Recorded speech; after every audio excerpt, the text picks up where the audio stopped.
He's governor of all of our state. He's the most honest, trustworthy, and persistent person that I've known.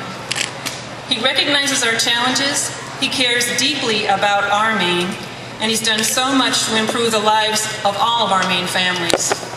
It's an honor for me to introduce my husband, your governor, and Maine's Commander-in-Chief, Governor John Baldacci.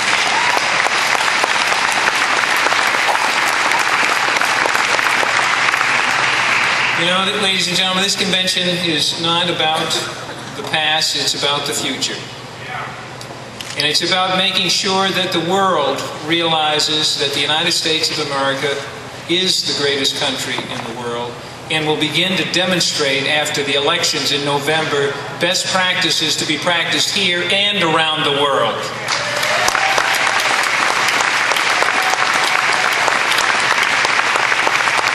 You know, I was just in Millinocket today, and the people in the Katahdin area region are hurting today.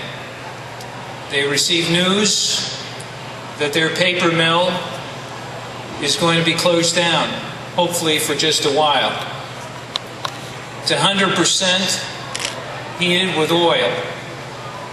Our country is not fighting for our citizens, it's not fighting for our businesses or our families, and it's allowing oil to be drowning our businesses, our truckers, our forest products people. And folks, the war they ought to be waging isn't in Iraq, it's on oil and making sure we're free from oil once and for all.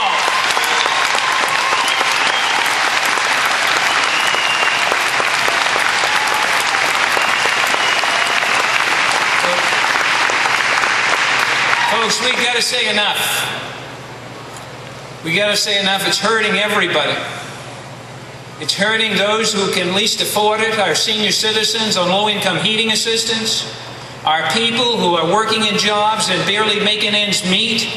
It's hurting our people when they go to the grocery stores and try to fill their grocery carts for their families and themselves. This is the greatest country in the world, and we have the resources, the ingenuity, and the ability, if we have a president who is focused on the real problems facing Americans and not on made-up problems for his administration to fight overseas.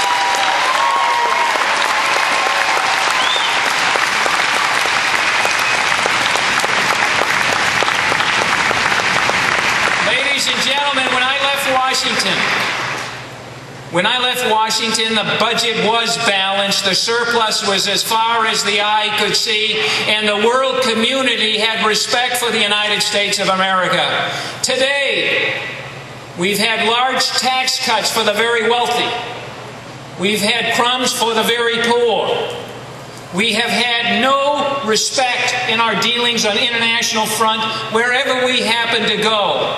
We've recognized that we've got deficits as far as the eye could see, and our country needs to have new leadership, needs to have a change in Washington, needs to be connected with working families and small businesses, needs to focus on what's going on here in the United States of America and not spending billions and trillions offshore somewhere else when they should be paying attention here today in this country.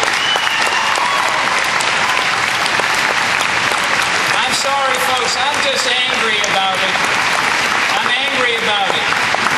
We've been trying to do all that we can do. We've been trying to start up windmills. We've been trying to do cellulosic ethanol in paper mills, creating biorefineries.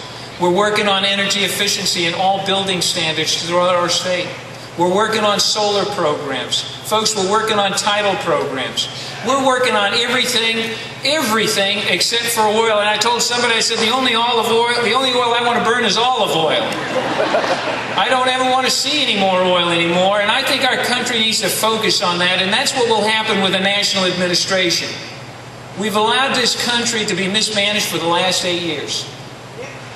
We need to grab a hold of the reins of this country, recognize the true greatness of this country, and to realize that we're supposed to reclaim the role of being leaders around the world and respected around the world. And how we do things here in America sends messages across the rest of the world. So that's why it's important that we address issues like Lori Wallach was talking about, free and fair trade. They've never had rear view mirrors to leave the wake behind to see what's happening in these communities.